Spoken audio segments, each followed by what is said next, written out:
A Sala Vermelha do Vaticano. Segredos proibidos. Boa noite. Essa história foi publicada de forma anônima em um antigo fórum na internet dedicado a documentos e relatos históricos pouco conhecidos. O texto estava em italiano, sem título, e assinado apenas com o nome de Domenico Altieri. O autor dizia ter trabalhado por mais de 12 anos como funcionário de limpeza interna no Vaticano. Seu serviço, segundo ele, era discreto e repetitivo. Entrar, limpar, sair. Sem conversas, sem perguntas, sem curiosidade. A maior parte do tempo, atuava em corredores técnicos, arquivos subterrâneos, depósitos esquecidos e salas de acesso restrito, onde raramente havia movimento de visitantes. A descrição de suas funções era simples, mas carregada de uma atmosfera de resignação. Domênico sabia exatamente até onde podia ir e quais portas nunca deveria abrir. Com o tempo, aprendeu a identificar os lugares onde o silêncio pesava mais do que qualquer ordem, e onde o silêncio era também a sua maior forma de segurança. Certo inverno, em uma noite comum, um dos supervisores de turno o chamou de maneira informal. Não houve papéis, registros ou assinaturas, apenas uma instrução direta, quase jogada ao acaso. Pegue a chave no armário 3, vá até a sala indicada, limpe o que for possível e saia. A frieza daquele pedido parecia banal, mas havia um detalhe incômodo. Domênico nunca ouvira falar daquela sala. Ela não constava em seus mapas de rotina, nem nos registros dos setores que frequentava diariamente. Ainda assim, como sempre fazia, obedeceu sem protestar.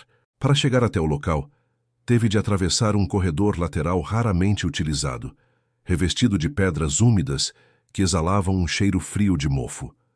As lâmpadas do teto oscilavam, projetando sombras inquietas que se moviam como vultos pelas paredes. No final, encontrou uma escadaria estreita de pedra antiga em espiral que parecia levar a um tempo esquecido. Enquanto descia, contou os degraus mentalmente, como se isso pudesse lhe dar algum controle em meio à estranheza da situação. A escada terminou em um túnel curto e abafado, com piso irregular de lajes gastas. No fim, uma porta pesada de madeira, sem qualquer identificação, esperava imóvel. A fechadura parecia arcaica, mas quando inseriu a chave, esta girou com suavidade, como se tivesse sido usada recentemente. Esse detalhe, aparentemente banal, fez sua respiração falhar por um segundo. Ao abrir a porta, o primeiro impacto foi o ar que escapou dali. Não era apenas o frio natural do subterrâneo, havia um cheiro denso, uma mistura de madeira úmida, papel envelhecido e formol. O ambiente parecia selado no tempo. As paredes estavam revestidas por um tecido vermelho escuro, desgastado em alguns pontos, quase preto em outros, o que dava a sensação de sangue ressecado.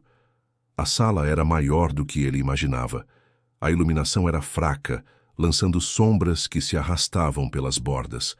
No centro, uma estrutura de pedra lisa semelhante a um altar dominava o espaço.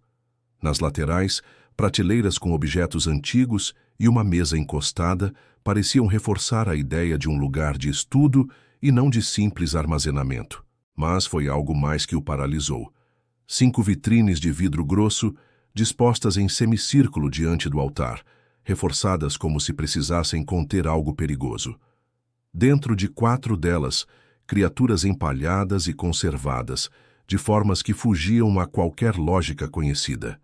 A primeira tinha braços longos e finos, dedos curvados de maneira grotesca e olhos costurados com fios dourados que reluziam sob a luz fraca. Sua pele ressecada lembrava couro envelhecido.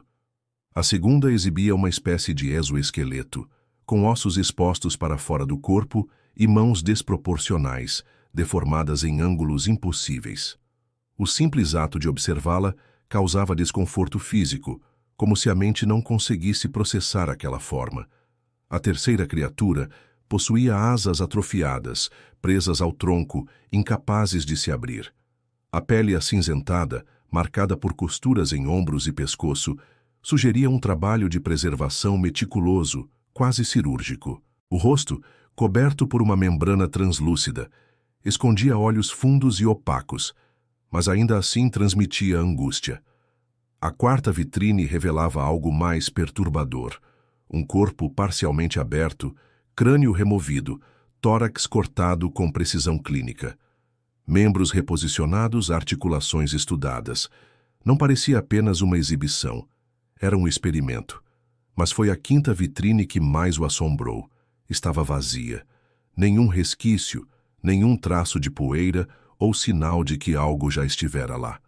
O vidro limpo refletia suavemente as lâmpadas do teto, e esse vazio carregava um peso quase insuportável. Diante dos horrores das outras vitrines, aquele espaço ausente parecia gritar, como se fosse a peça que completaria um quebra-cabeça que ele jamais deveria ter iniciado. Domênico permaneceu parado, imóvel, esperando que algo surgisse ali. Nada aconteceu, e esse silêncio lhe pareceu mais ameaçador do que qualquer criatura deformada. Tentando afastar-se do vazio, ele reparou em esculturas dispostas ao redor, sobre suportes de madeira escura e nichos de parede. Algumas cobertas por tecidos finos, outras expostas, todas humanoides rígidas, de olhos fixos como sentinelas. Não se pareciam com santos, nem com ícones clássicos da igreja. Suas formas eram primitivas, mas carregavam um detalhe obsessivo, como se representassem algo que merecia reverência. Os olhos das estátuas pareciam segui-lo, e por um instante ele teve a nítida impressão de estar sendo observado, não por câmeras, mas pelas próprias figuras. Em uma mesa, encontrou cilindros de pedra que guardavam pergaminhos enrolados em couro. Alguns estavam abertos, revelando textos em latim, hebraico e línguas que não reconhecia. Ao lado deles, um caderno de capa gasta exibia páginas preenchidas com diagramas estranhos, círculos, triângulos, símbolos interligados. As marcas não eram rabiscos, eram estudos. O ar ao redor parecia mais denso, como se o espaço rejeitasse sua presença. Em outro canto, sobre uma bancada coberta por um tecido leve, duas espadas antigas repousavam. As lâminas curvas, ainda brilhantes sob a poeira, continham inscrições desconhecidas. Símbolos que não pertenciam ao latim nem a qualquer idioma comum. Eram orgânicos, quase vivos em sua forma. O detalhe que mais o perturbou foi perceber que, apesar da poeira, as espadas haviam sido limpas recentemente. Alguém estivera ali há pouco tempo. Nesse instante, Domênico compreendeu. Aquela sala não era um depósito abandonado. Era ativa. As vitrines reforçadas, os pergaminhos organizados, as armas limpas, tudo indicava uso contínuo e não abandono. Tomado por um instinto súbito de sobrevivência, recuou, lançou um último olhar ao altar e saiu em silêncio. Devolveu a chave ao armário como se nada tivesse acontecido, mas algo havia mudado. Na semana seguinte, seu crachá passou a falhar em áreas internas, restringindo seu acesso. Foi deslocado para setores mais externos, menos relevantes. Os colegas, antes cordiais, começaram a evitá-lo. Um deles, ao cruzar por ele em um corredor, apenas murmurou: "Não fale sobre isso, nem com a gente." Essa frase, curta e seca, confirmou o que Domênico já sabia. Ele havia cruzado uma linha proibida. A partir de então, vivia em constante estado de alerta. Evitava sair de casa à noite, mantinha horários rígidos de trabalho, sem atrasos nem adiantamentos. Mas certo dia, ao retornar de um turno, encontrou a fechadura de sua porta levemente forçada. Nada fora levado. Sobre a mesa da cozinha, repousava um envelope pardo. Dentro, duas chaves, a original e uma cópia. Ele reconheceu imediatamente.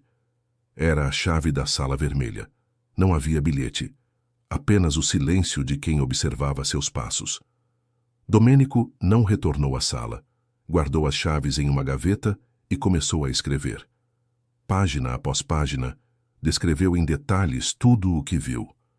Não buscava explicações, não criava teorias, não falava em sobrenatural ou religioso. Apenas relatava como um homem simples, acostumado à rotina e ao silêncio.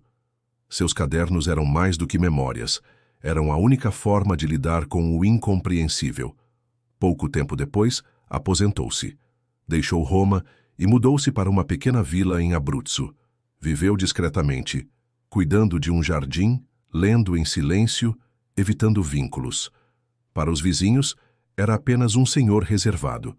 Dentro de casa, porém, guardava um baú com seus registros, protegidos do tempo e da curiosidade. Seu manuscrito termina com uma frase curta, sem ênfase, mas carregada de peso. Não sei o que eram, só sei que não eram como a gente. Palavras finais de um homem que nunca buscou fama, nunca tentou vender ou divulgar nada. Apenas deixou testemunho do que viu. Não há registros oficiais da Sala Vermelha, nenhuma fotografia, nenhum documento público. Talvez ela tenha sido destruída, camuflada ou transferida para outro setor. A verdade é que o relato permanece envolto em silêncio. Nenhuma investigação foi conduzida, nenhuma confirmação foi dada. Mas, para quem lê com atenção, fica a impressão de que certas portas no Vaticano não foram feitas para serem abertas, e quando são, deixam marcas que nunca desaparecem. A história de Domenico Altieri continua a circular de forma discreta entre curiosos e estudiosos do oculto. Alguns acreditam que mentiu, outros dizem que falou demais. Mas talvez o mais inquietante seja a possibilidade de que a quinta vitrine vazia não estivesse vazia por acaso, e que o espaço que faltava ainda esteja à espera de ser preenchido. Porque no fim certas verdades não oferecem respostas, apenas mais silêncio.